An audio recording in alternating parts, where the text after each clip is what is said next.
Hello, everyone. Tonight, we're stepping into a story that starts at a family dinner table and slides straight into a quiet kind of betrayal. This is Narratives of Aunt Maris, where Black women's stories in America are told honestly with every side-eye signature, and late-night prayer still attached.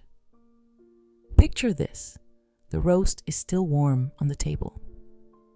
The good dishes are out, and the chair at the head of the table is empty because your husband is gone. Your daughter sits across from you with her husband beside her like a lawyer with backup. She clears her throat and says, "Since Dad passed away, I'll take the beach house and the company. You can cry, pack your bags, and go to the nursing home. You were never the owner of anything anyway."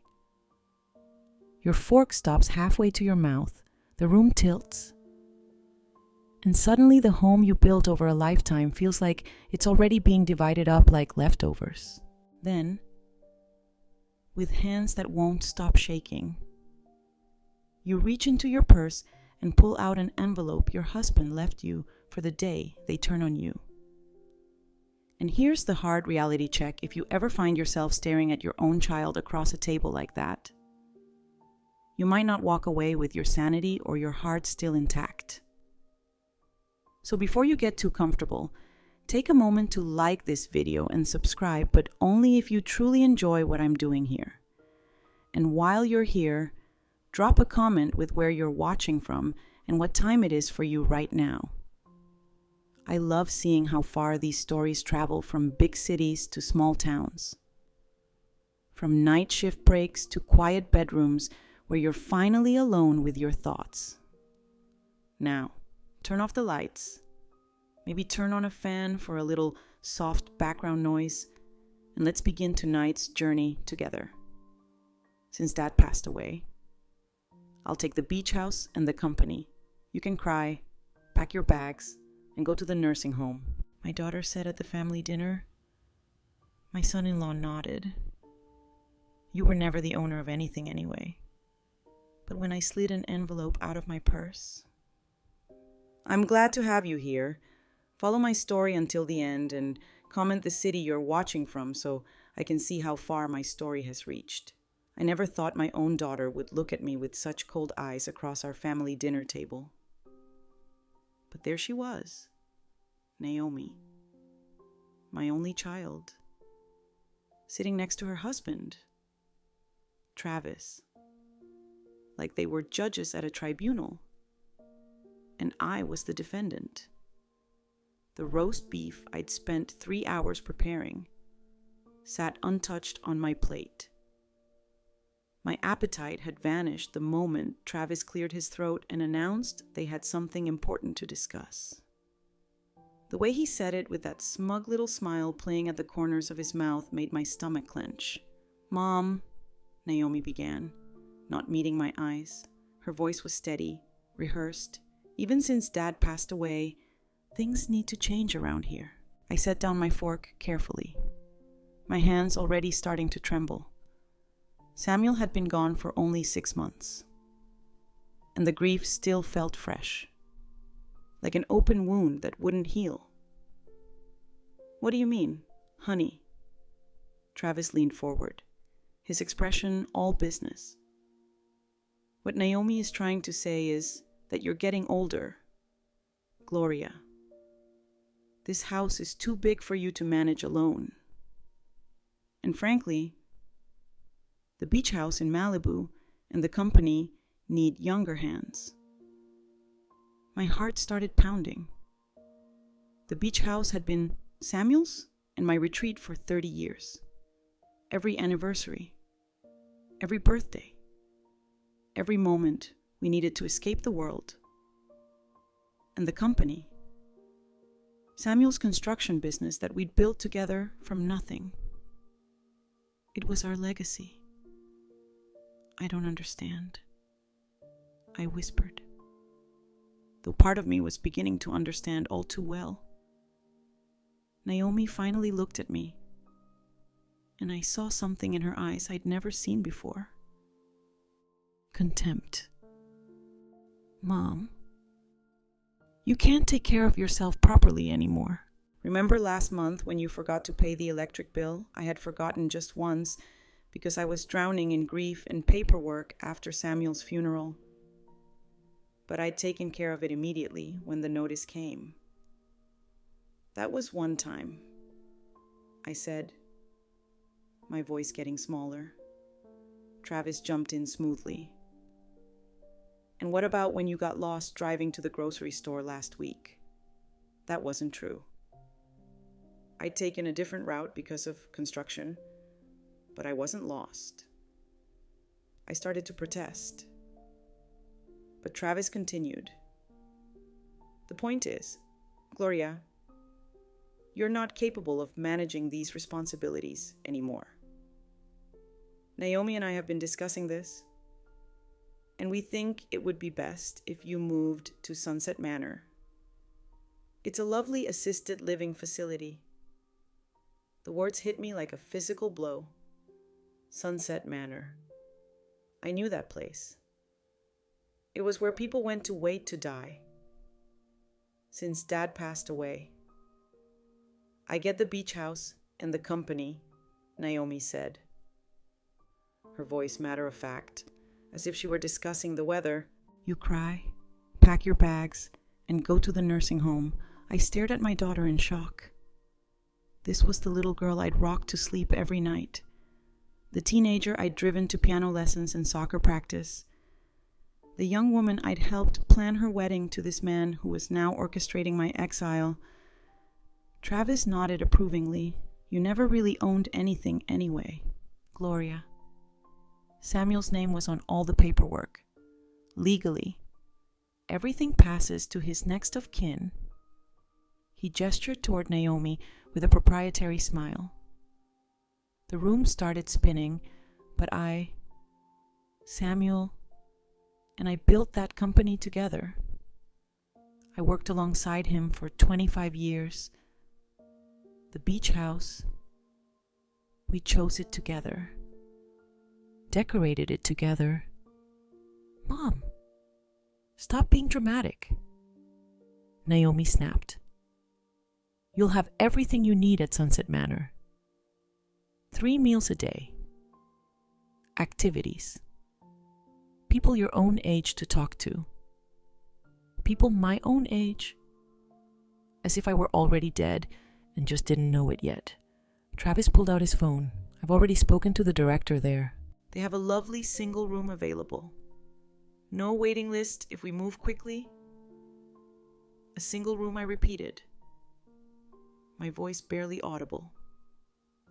Well, yes, Travis said, as if explaining something obvious to a child. It's not like you need much space anymore, just the essentials.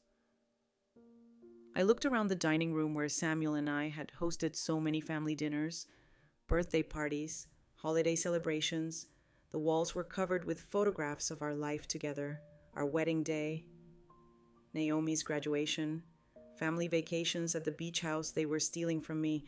I know this is hard. Mom, Naomi said, though her tone suggested she didn't really care how hard it was. But Travis is right. You can't handle all this responsibility anymore. It's better for everyone if we take care of the business and the properties. Better for everyone, meaning better for them. I felt tears starting to form, but I blinked them back. I wouldn't give them the satisfaction of seeing me cry. Not yet. When I managed to ask, Well? Travis exchanged a look with Naomi. We were thinking next week. No point in dragging this out. Next week. 63 years of life. 38 years of marriage. 25 years of building a business. And they wanted to erase it all in 1 week. That's when something inside me shifted. The grief and shock began to harden into something else entirely. I reached into my purse, the same purse Samuel had bought me for our last anniversary, and pulled out a manila envelope. Both Naomi and Travis went very still. I placed the envelope on the table between the untouched dinner plates and looked up at them. For the first time all evening, I saw uncertainty flicker across their faces. "What's that?" Travis asked, trying to sound casual but failing. I smiled for the first time in months. It wasn't a happy smile.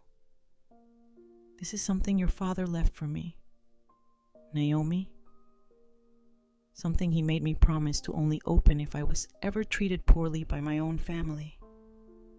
The color drained from both their faces so quickly. It would have been comical if the situation weren't so tragic. Samuel always was a smart man. I continued, my voice growing stronger with each word. He had such good instincts about people. The silence that followed my words was deafening. Travis's confident smirk had completely vanished, replaced by something I'd never seen before. Fear. Naomi was staring at the envelope like it might explode. "Mom, what are you talking about?" Naomi's voice had lost all its earlier authority. Now she sounded like the uncertain little girl she used to be. I didn't answer immediately. Instead, I let my mind drift back to a conversation I'd had with Samuel just 3 months before he died.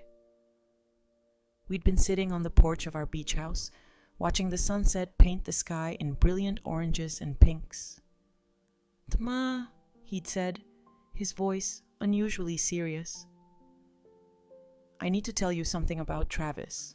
At the time, I thought it was just Samuel being overprotective. He'd never been completely comfortable with Naomi's husband, though he'd always been polite about it. But that evening, he'd seemed different. Worried in a way I'd rarely seen. I've been watching him." Samuel had continued. "The way he talks to Naomi when he thinks no one's listening. The way he looks at our financial documents when he visits. The questions he asks about the business." I tried to reassure him. Travis seemed devoted to Naomi, always bringing her flowers, always agreeing with her decisions. What loving husband wouldn't be interested in his father-in-law's successful construction company? But Samuel had shaken his head. "It's not natural curiosity, Gloria. It's calculation. He's planning something." Though, now, sitting at my dining room table with my daughter and son-in-law staring at me like I'd pulled out a loaded gun, I realized Samuel had been right all along. "Your father started documenting things," I said quietly, still holding the envelope. "Little things at first. Conversations he overheard, times when Travis would ask very specific questions about our assets. The way certain family photos mysteriously disappeared from Naomi's house after she got married. Naomi's eyes widened. "What photos?" "The ones of you and me together," I replied. "Your college graduation, where I was standing right next to you, beaming with pride. Your 21st birthday party, where we danced together. Even your baby pictures where I was holding you." Travis said they made the house feel cluttered. Didn't he? A flicker of recognition crossed Naomi's face, and I knew I was right. Travis shifted uncomfortably in his chair. "Gloria, this is ridiculous. Samuel was getting paranoid in his old age." "Samuel was 72 when he died," I said sharply. His mind was sharp as ever, sharp enough to notice patterns. I remembered the manila folder Samuel had shown me that night on the beach. Inside were dozens of small notes written in his careful handwriting. Travis asking about the value of our life insurance policies. Travis suggesting that Naomi should have power of attorney over our affairs just in case. Travis mentioning repeatedly how expensive it was to maintain elderly parents. He noticed how you started calling less frequently after you got married. Naomi, I continued. How our Sunday dinners became monthly, then occasional, then rare. How you stopped asking for my advice about anything important. Mom, that's just normal, Naomi protested. But her voice lacked conviction. Married couples need space from their parents. Space. Yes, I agreed. But isolation is something different entirely. Samuel documented every time Travis would interrupt our phone calls with some urgent matter that required your immediate attention. Every time he'd schedule something for you during our planned visits. Every time he'd suggest that I was being too needy or demanding. The memory of those lonely months came flooding back. How I'd convinced myself that Naomi was just busy with her new marriage, her new life. How I'd stopped calling as often because Travis always seemed to answer the phone with barely concealed irritation. Your father also noticed financial things, I said, watching Travis's face carefully. How you'd suddenly develop expensive hobbies right after our business had particularly good quarters. The timing was always very convenient. Travis's jaw tightened. I work hard for what I have. Do you? I asked. Because Samuel looked into that too. Your advertising firm, the one you're so proud of, it's been operating at a loss for 2 years. Your mortgage payments on that house in Beverly Hills are 3 months behind. Your credit cards are maxed out. Both Naomi and Travis went very still. How do you know that Travis demanded? I smiled grimly. Because Samuel hired a private investigator 6 months before he died. He wanted to know exactly who his daughter had married. The envelope seemed to grow heavier in my hands. Inside were photocopies of credit reports, bank statements, business filings, all legally obtained through the investigator's connections. Samuel had been thorough, methodical. He'd suspected Travis was a fortune hunter, and he'd set out to prove it. Your husband has been in debt since before he married you, Naomi, I said gently. The investigator found records going back 5 years. He researched our family's net worth extensively before even asking you on your first date. Naomi's face had gone pale. That's not true. The investigator has documentation of Travis visiting our company's office 6 months before you two officially met. He claimed to be interested in hiring us for a construction project that never existed. What he was really doing was gathering information about our business practices, our client list, our financial stability. I watched as understanding began to dawn in my daughter's eyes. The chance meeting at the coffee shop that had seemed so romantic. The way Travis had seemed to know so much about her interests, her family, her dreams. It hadn't been fate or chemistry. It had been research and manipulation. Samuel left very specific instructions. I continued, patting the envelope. If I was ever mistreated by my family, if anyone ever tried to have me declared incompetent or force me out of my own home, I was to open this and follow the plan he'd prepared.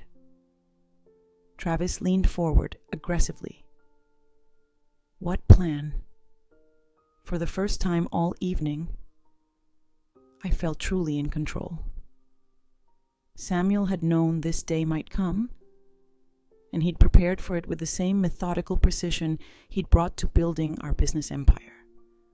The plan that ensures I'll never end up in Sunset Manor, I said quietly, and that the people who truly deserve our family's legacy are the ones who get it. I carefully opened the envelope, taking my time with each fold. Samuel had sealed it with old-fashioned wax, the kind he used for important business documents. The weight of what was inside felt substantial, not just papers, but the weight of truth itself. Samuel spent the last 6 months of his life preparing for this moment, I said, pulling out the first document, He called it his insurance policy against vultures. Travis flinched at the word, and I knew Samuel's assessment had been accurate. The first document was a letter in Samuel's handwriting, dated just 2 weeks before his heart attack. I began to read aloud, my voice steady despite the emotion building in my chest. My dearest Gloria, if you are reading this, then my worst fears have come true. Someone has tried to separate you from the life we built together, and I suspect I know who that someone is. Naomi's hands were trembling now. Dad wrote that about us. I continued reading. I have discovered that our son-in-law has been systematically isolating our daughter from us. The evidence I've gathered shows a pattern of psychological manipulation that began even before their marriage. Travis stood up abruptly. This is insane. Samuel was paranoid. And sit down, I said quietly, but with such authority that Travis actually obeyed. Your father-in-law wasn't finished. I pulled out a thick folder from the envelope. Inside were printed emails, text message screenshots, and phone records. Samuel hired a digital forensics expert to recover some deleted communications from Naomi's old phone and computer. Communications that paint a very different picture of your marriage. The first screenshot showed a text exchange between Travis and someone named Andre. The date stamp showed it was from 3 years ago, just 6 months after Travis and Naomi's wedding. I read it aloud. Travis, the old man suspects something. Need to accelerate timeline. Andre, how much do you think they're worth? Travis conservative estimate $8 million in assets, plus the business generates about $2 million annually. Naomi gasped. Travis, what is this? But Travis was staring at the papers like they were on fire. He knew he'd been caught. I pulled out another document. This is a printed email from Travis to someone called Candace, dated 18 months ago. I cleared my throat and read, Candace, the wife is finally starting to distance herself from her parents like we planned. The key is making her feel like they don't understand her new life. Every time the old lady calls, I create some crisis that needs Naomi's immediate attention. It's working perfectly. The color drained from Naomi's face completely. Who is Candace? Travis's mouth opened and closed like a fish gasping for air. I pulled out another paper. According to Samuel's investigator, Candace Hill is a business consultant who specializes in what she calls wealth acquisition through strategic relationship management. And essentially, she coaches people on how to marry into money and isolate their targets from family support systems. The room was so quiet, I could hear the grandfather clock ticking in the hallway. The same clock Samuel and I had bought for our 10th wedding anniversary. There's more, I continued, shuffling through the documents. Samuel found records of your debts. Travis, as of 6 months ago, you owed $47,000 in credit card debt. Your business had outstanding loans of $123,000, and you were facing foreclosure on your previous apartment. Naomi turned to stare at her husband. You told me you were financially stable when we met. You said your business was thriving. Travis finally found his voice. Naomi, this is all taken out of context. I can explain. Can you explain this? I interrupted, pulling out a photograph. It showed Travis at what appeared to be a business meeting with a well-dressed older woman. This is from 8 months before you supposedly met my daughter by chance at that coffee shop. Your meeting with Lorraine Parker. Naomi frowned. Who's Lorraine Parker? Samuel's sister, I replied quietly. Your aunt. The one who's been estranged from our family for 15 years because of a business dispute with Samuel. The implications hit Naomi like a physical blow. Aunt Lorraine introduced you to our family. I nodded grimly. The investigator traced it all back. Lorraine has been bitter about being bought out of the construction company for decades. She's been waiting for revenge, and Travis was her perfect weapon. She provided him with detailed information about our family dynamics, our financial situation, even personal details about you that he used to seem like your perfect match. Samuel had been thorough in his investigation. The folder contained bank records showing payments from Lorraine to Travis's consulting firm. Payments that coincidentally stopped right after Travis married Naomi. It also contained copies of emails where Lorraine explicitly outlined her plan for Travis to neutralize Samuel and Gloria's influence over their daughter. Your aunt wanted to destroy your father's legacy, I explained to Naomi. She couldn't attack the business directly after signing the buyout agreement, but she could manipulate his daughter into dismantling everything he'd built. Dan was sweating now, his carefully composed facade cracking. Even if some of this is true, it doesn't change the fact that you're getting older. Gloria, you do need help managing everything. I smiled and pulled out the most important document in the envelope. That's where you're wrong. Travis. This is a second will that Samuel filed with his attorney just 1 month before he died. Both Naomi and Travis stared at the legal document in my hands. Samuel suspected something like tonight might happen. I continued. So he created what he called a protection clause. This second will supersede the first one under very specific circumstances. I began reading from the legal document. In the event that my wife Gloria Bennett is subjected to elder abuse, manipulation or coercion by any family member, including being pressured to leave her home or give up control of her assets, this alternate will shall take immediate effect. Naomi's eyes widened. What does that mean? It means, I said, savoring each word, that if anyone tries to force me into a nursing home or steal the property Samuel and I built together, I don't just keep everything. I gain additional protections that make it impossible for anyone to challenge my ownership. Travis shot to his feet. That's not legally possible.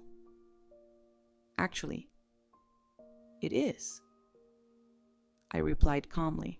Samuel worked with 3 different attorneys to make sure it was ironclad.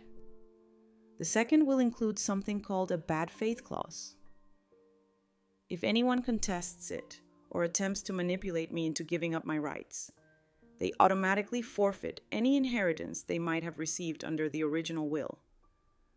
I watched as understanding dawned on both their faces. You see, I continued, Samuel left Naomi a substantial inheritance in his first will. The beach house was supposed to be hers eventually, and she was supposed to inherit 40% of the business when I died. But if she tries to force me out of my own home or manipulate me into giving up my assets, I shrugged. She loses everything. Naomi looked stricken. But I didn't know. Travis told me you couldn't handle things anymore. That it would be better for everyone if you abandoned your mother in her time of grief. I finished. Samuel anticipated that too. The protection clause includes provisions for family members who have been manipulated by outside influences. I pulled out the final document. This is an affidavit that Travis's consultant friend Candice filed with her business records. She documented her entire strategy for isolating me from you, including specific tactics Travis used, and a timeline for when you would be ready to completely cut ties with your parents. The betrayal in Naomi's eyes was heartbreaking to see. But I knew it was necessary. She needed to understand the full scope of what had been done to our family, Harold knew that revealing all this at once might be too much for you to process, I said gently. That's why he prepared instructions for how to handle this situation if it ever arose. Travis was backing toward the door now, clearly realizing that his carefully laid plans were crumbling around him. "Where do you think you're going?" I asked mildly. We haven't gotten to the best part yet. Travis' face had turned a sickly shade of gray, but he wasn't ready to give up yet. Men like him never were. They pushed and manipulated and lied until the very last moment, convinced they could talk their way out of any situation. "Fia," he said, his voice taking on that smooth, persuasive tone I'd heard him use so many times before. "You can't believe this nonsense. Your father was a bitter old man who never liked me. Of course. He'd make up stories." "Stop," Naomi whispered, staring at the document spread across the table. Her voice was barely audible, but something in it made Travis close his mouth immediately.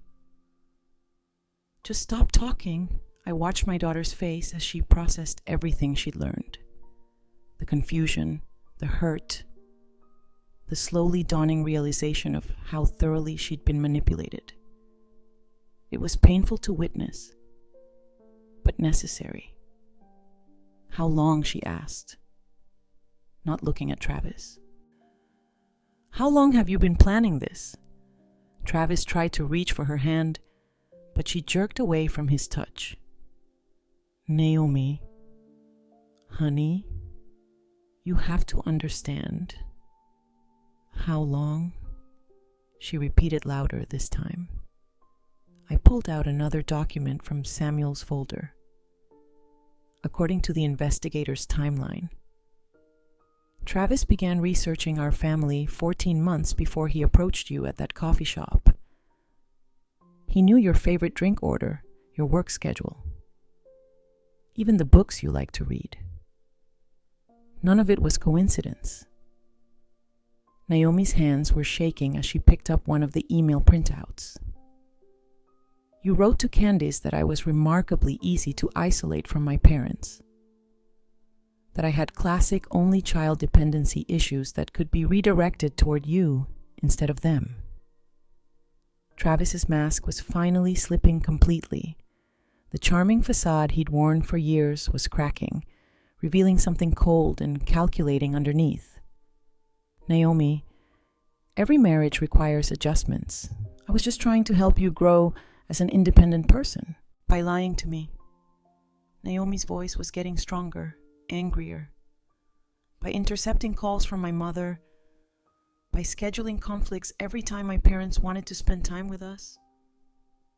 I remembered all those missed dinners, all those canceled plans, how Naomi would call at the last minute, apologizing, saying something urgent had come up with Travis's work, how she'd seemed increasingly stressed and distant, always rushing to handle some crisis that required her immediate attention.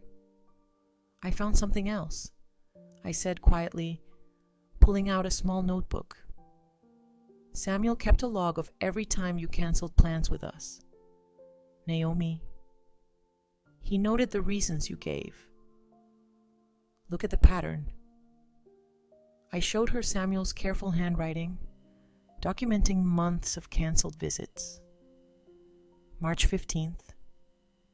Naomi canceled Sunday dinner. Travis had food poisoning. March 22nd. Canceled coffee. Travis's car broke down and needed her help. March 29th. Canceled Easter plans. Travis's mother was suddenly in the hospital. Naomi studied the list, her frown deepening. "Travis's mother lives in Phoenix. She wasn't in any hospital.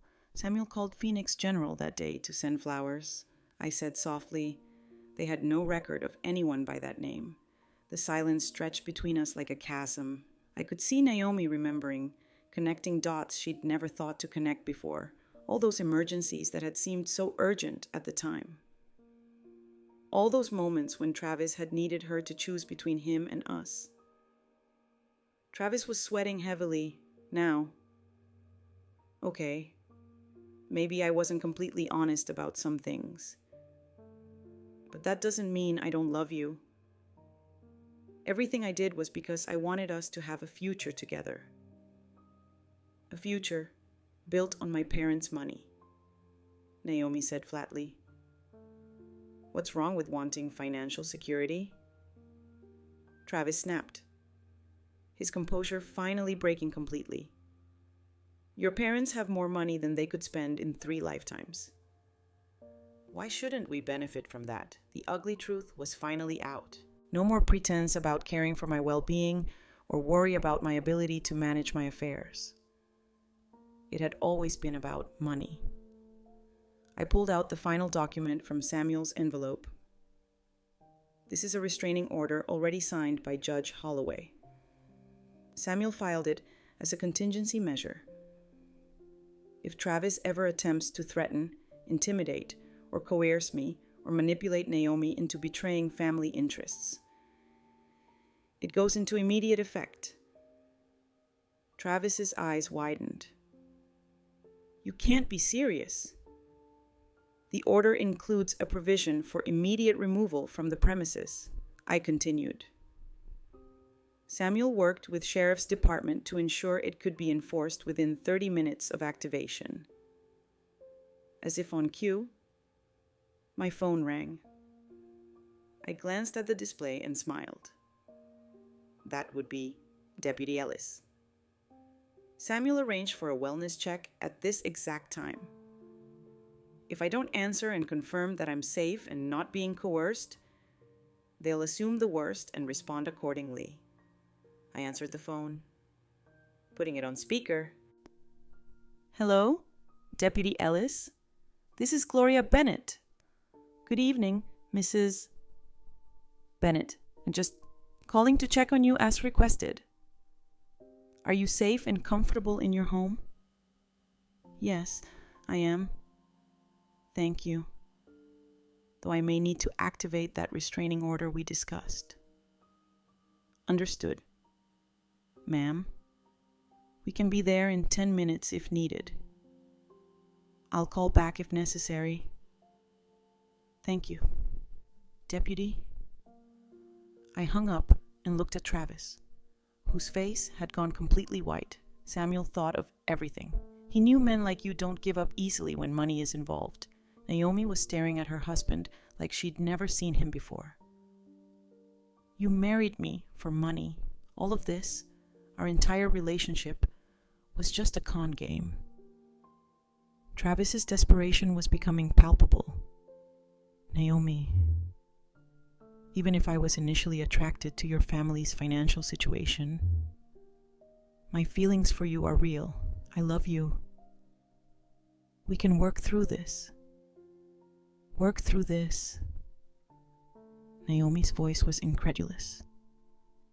You've been systematically isolating me from my parents for 3 years. You tried to convince me that my mother, who spent her entire life taking care of me, was incompetent and needed to be put in a nursing home. You were planning to steal her house, her business, everything she and my father worked for. I reached across the table and took Naomi's hand. It was the first time we touched in months, and I felt tears starting to form in my eyes. Your father included a letter specifically for you, I said gently, pulling out one final envelope. He wanted you to know that he never blamed you for being manipulated. He understood that people like Travis are experts at emotional manipulation. Naomi took the letter with trembling hands and began reading silently. I could see tears streaming down her face as she absorbed Samuel's words. He'd written it with such love, explaining how he'd watched Travis slowly separate her from us, how he'd seen her natural trust and kindness being used against her. Travis made one last desperate attempt to regain control. Fine. Maybe I made some mistakes. But what's done is done. We're married now. Naomi. For better or worse. Remember, Are you really going to throw away our marriage because of some paranoid old man's conspiracy theories? Naomi looked up from Samuel's letter, and I saw something in her eyes I hadn't seen in years. The strength and determination she'd had as a child before Travis had systematically undermined her confidence and independence. "Get out," she said quietly. "What? Get out of this house. Get out of my life. Get out now, or I'll call Deputy Ellis back and tell him to activate that restraining order." Travis's facade crumbled completely.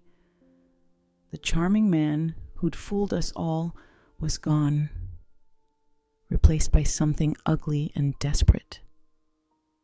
"You'll regret this, Naomi. You think your mother will live forever when she's gone. You'll have nothing. I was your best chance at a real future."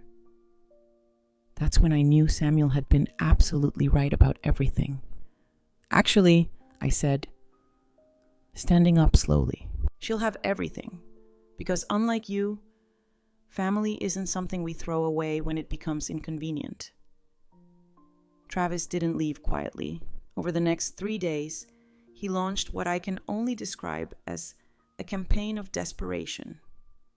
The phone call started at 600 in the morning and continued past midnight. When I stopped answering, he began showing up at the house, banging on doors and windows, shouting about his rights as Naomi's husband. That's when I discovered just how thoroughly Samuel had prepared for this possibility. On the 4th morning, as I was having coffee and watching Travis pace back and forth on my front lawn like a caged animal, my phone rang. The caller ID showed the name of Samuel's attorney, Caleb Fulton. "Mrs. Bennett." Caleb's calm voice was reassuring. "I understand we may need to move to the next phase of Samuel's contingency plan." I glanced out the window at Travis, who was now photographing my house with his phone, probably documenting what he still believed would soon be his property. "Yes, I think we do." Samuel anticipated this reaction. "Men like Mr. Travis Cole don't accept defeat gracefully. The legal papers I'm sending over will make his situation very clear." Within 2 hours, a courier arrived with a thick envelope bearing the law firm's seal. Inside were documents that took Samuel's protection plan to a level I hadn't imagined possible. The first document was a cease and desist order already filed with the court. But it wasn't just about harassment. It detailed every aspect of Travis's fraudulent behavior. Samuel's private investigator had been even more thorough than I'd realized. Financial fraud through misrepresentation of assets. I read aloud to Naomi, who had been staying with me since the night of our confrontation. Identity theft for accessing credit reports. Wire fraud for electronic communications intended to deceive. Conspiracy to commit elder abuse. Naomi looked up from the legal papers spread across our kitchen table. "These are felony charges. Your father documented everything," I explained, pulling out another folder. Every lie Travis told about his financial situation. Every forged document he used to appear more successful than he was. Every email to his consultant friends about manipulating you and me.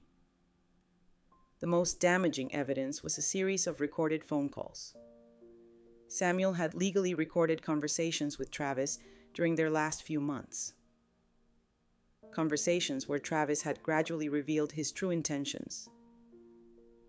In one particularly damning exchange, Travis had actually bragged about how easy it would be to have me declared incompetent once Samuel was gone. "Listen to this," I said, pressing play on Samuel's old tape recorder. Travis's voice filled the kitchen, clear and unmistakable. The old lady's completely dependent on Samuel for everything. Once he's gone, she'll fall apart within months. Naomi is already worried about her mother's ability to cope. It'll be simple to convince her that assisted living is the kindest option. Samuel's voice responded with careful neutrality. That seems like a significant assumption about Gloria's capabilities. Come on, Samuel. You know she's never made a major decision without you. The business stuff, the finances, even social plans. She defers to you on everything. She'll be lost without you. Naomi's face went white as she listened. This was a conversation that had taken place while Samuel was still alive, while Travis was still pretending to be a loving son-in-law concerned about our welfare. Your father was recording these conversations for 3 months before he died, I told her. Travis had no idea. He was building a legal case against himself. But Samuel's most brilliant stroke was yet to be revealed. The final document in the envelope was something I'd never seen before. A challenge clause that turned Travis's own tactics against him. Read this part, I said, pointing to a specific paragraph. Naomi read aloud, her voice growing stronger with each word. In the event that Travis Cole attempts to contest this will or these protective measures, he must first submit to a full financial disclosure and psychological evaluation. Any attempt to challenge the legitimacy of these documents will automatically trigger a countersuit for attempted fraud, elder abuse, and conspiracy. What does that mean practically? Naomi asked. I smiled, remembering Samuel's explanation when he'd first told me about this strategy. It means that if Travis wants to fight us in court, he has to open his entire life to legal scrutiny. His debts, his lies, his relationship with your Aunt Lorraine, his consulting arrangement with Candace. Everything becomes fair game for public examination, as if summoned by our conversation. Travis chose that moment to ring the doorbell. When we didn't answer, he began shouting through the door. Naomi, I know you're in there. We need to talk about this rationally. Naomi looked at me, and I nodded. She walked to the door but didn't open it. I'm calling the police. Travis, you need to leave. You can't just throw away 3 years of marriage. I made mistakes, but we can work through this. That's when I decided it was time for Travis to understand exactly what he was facing. I opened the door, keeping the chain lock engaged, and held up the legal documents so he could see them. Travis, these are federal charges, I said calmly. Wire fraud, conspiracy, identity theft, elder abuse. Your friend Candace is already cooperating with investigators to avoid prosecution herself. She's provided them with detailed records of your entire scheme. Travis's face went completely pale. That's impossible. Candace would never. Candace Hill's consulting business was shut down by the state attorney general's office yesterday. I continued. Apparently, she's been running similar schemes across 3 different states. She's looking at 15 to 20 years in federal prison unless she provides testimony against her clients. The silence stretched between us. I could see Travis's mind racing, calculating, trying to find some angle he hadn't considered. Your Aunt Lorraine is also under investigation, I added. Conspiracy to commit fraud carries the same penalties, regardless of whether you're the main perpetrator or just the person providing funding and information. Travis's shoulders slumped. For the first time since I'd known him, he looked genuinely defeated. What do you want? He asked quietly. I pulled out one final document, something Samuel had prepared but hoped would never be necessary. This is a divorce settlement agreement, I said. Naomi signs it. You sign it. And you disappear from our lives forever. In exchange, we don't press criminal charges. Travis stared at the paper like it might bite him. "What are the terms?" "You get nothing," Naomi said, speaking for the first time. "No alimony, no property settlement, no claim to anything we acquired during our marriage. You walk away with whatever debt you brought into the relationship, plus whatever additional debt you've accumulated through your fraud. That's not fair. I'm entitled to half of everything we built together." "We didn't build anything together," Naomi interrupted. "You built lies. I built a career that you systematically tried to undermine so I'd be more dependent on you. The house we live in was purchased with money from my trust fund. Money you lied about having the right to access. I watched my daughter reclaim her strength, her voice, her power. This was the woman she'd been before Travis had spent 3 years convincing her she was weak and helpless. You have 24 hours to decide. I told Travis, "Sign the divorce papers and disappear or face federal prosecution. Those are your only options." Travis looked between us, searching for some sign of weakness or uncertainty.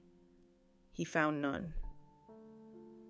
"This isn't over," he said finally, but his voice lacked conviction. "Yes, it is," I replied. Samuel made sure of that, as Travis walked away from our house for what I hoped would be the last time. I felt something I hadn't experienced in months. Peace. Samuel's plan was working exactly as he'd intended. Our family's legacy was safe. And more importantly, my daughter was free. 6 months later, I stood in the kitchen of our Malibu beach house, watching Naomi teach her cooking class to a group of women from the community center.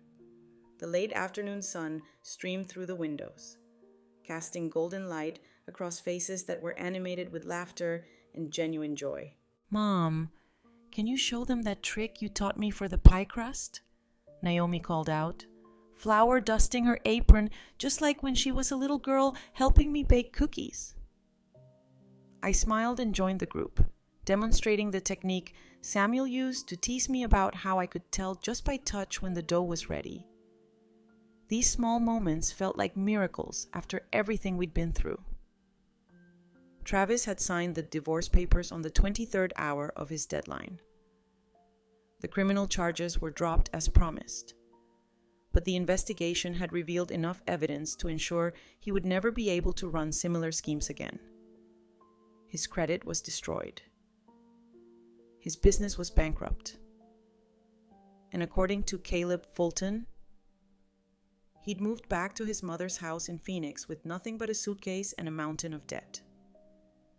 Naomi had initially felt guilty about his downfall, but therapy had helped her understand that Travis had orchestrated his own destruction through his choices. She was learning to rebuild her sense of self, something I hadn't realized Travis had been systematically demolishing for years. I keep remembering things differently now. She told me just last week as we walked along the beach. Conversations where I thought he was being supportive, but now I can see he was actually undermining my confidence. Times when I thought he was protecting me from stress. But he was really isolating me from people who cared about me. The healing process hadn't been simple or quick. There had been nights when Naomi would call me at 2 a.m, crying about another memory that had taken on new meaning.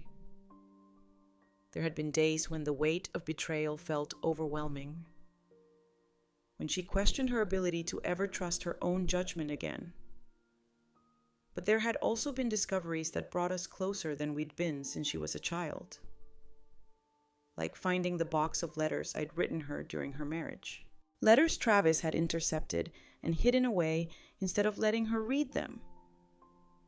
Letters where I'd shared my pride in her career accomplishments, my excitement about her plans, my love for the woman she was becoming.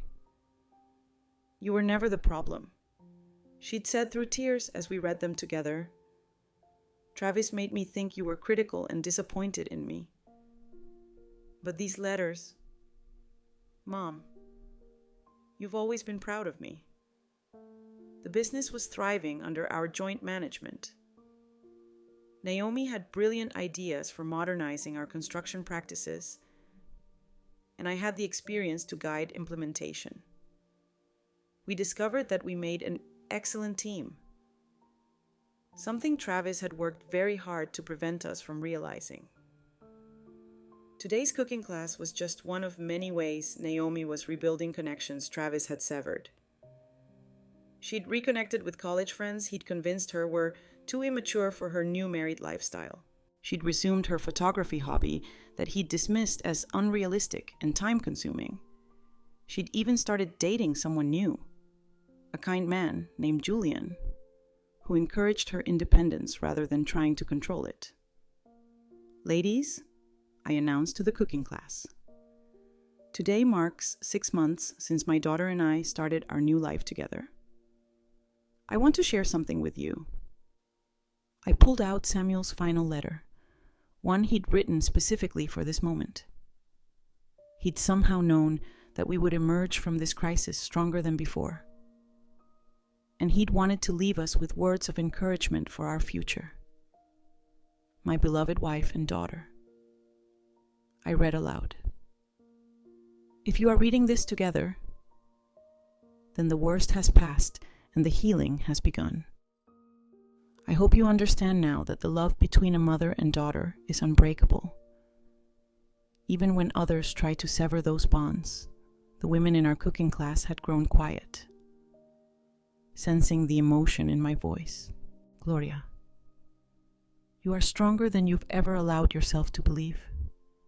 You built this business alongside me, raised our daughter with wisdom and grace, and survived challenges that would have broken lesser women. Don't let anyone convince you that age has diminished your capabilities. You have decades of strength left in you. I looked at Naomi, whose eyes were bright with tears. Naomi, my darling daughter, you have your mother's compassion and your father's determination. The fact that someone was able to manipulate you doesn't reflect weakness. It reflects your capacity for trust and love. Don't let this experience make you cynical. The right person will cherish those qualities rather than exploit them. I folded the letter carefully and smiled at our small audience. Samuel also left us a gift. He established a foundation to help other families dealing with financial elder abuse.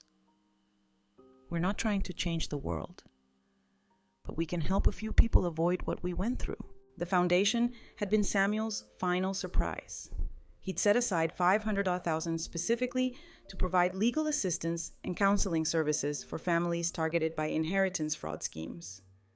Naomi and I co-managed it, using our experience to help others recognize the warning signs we'd initially missed.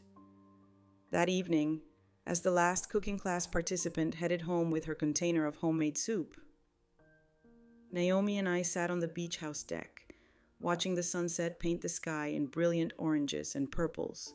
"Do you ever regret how everything happened?" she asked.